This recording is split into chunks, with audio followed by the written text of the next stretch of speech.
जय श्री राम। राधे राधे फ्रेंड। हमारे चैनल में आप लोगों का स्वागत है। हम आप लोगों के बीच एक सांझ न्योता जाता है, उसके बाद पक्षी पहाड़ भोर न्योता जाता है। तो मैं आप लोगों के बीच एक भोर गीत लेकर के आई हूँ। आप लोगों को अच्छा लगेगा तो लाइक सब्सक्राइब शेयर ज़्यादा से ज़्यादा करें। कमेंट द्वारा ज़रूर बताएं कि आप लोगों को कैसा लगा।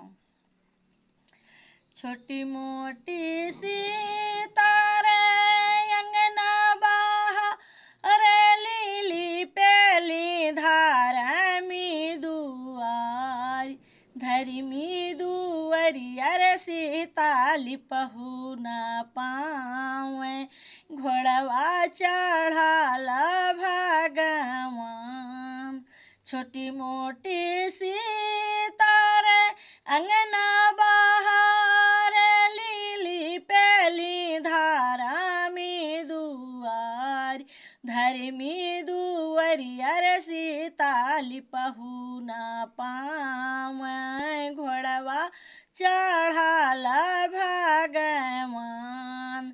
धर्मी दुअरियर सीताली पहु न पावे घोड़वा चढ़ाला भगवान।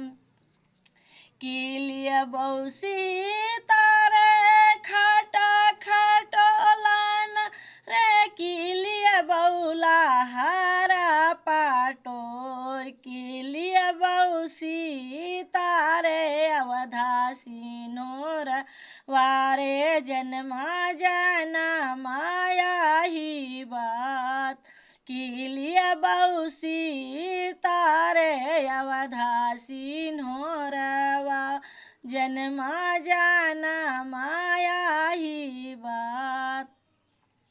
कहाँ पाई सीतारे खाटा खटोला नारे कहाँ पाई बैला हरा पाटोर कहाँ पाई सीतारे अवधासी नोरवा जन्मा जाना माया ही बात। कहाँ पाई सीतारे अवधासी नोरवा जन्मा जाना माया ही बात।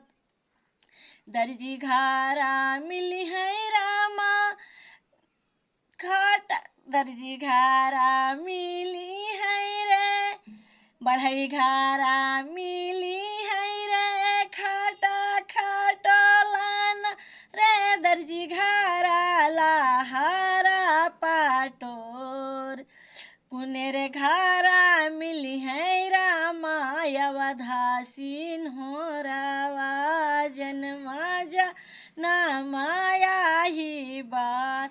बढ़ई घारा मिली है रामा खाटा खटोला नारे दर्जी घारा लहारा पाटोर कुनेर घारा मिली है रे अवधासी नोर वारे जन्मा जाना माया ही बात।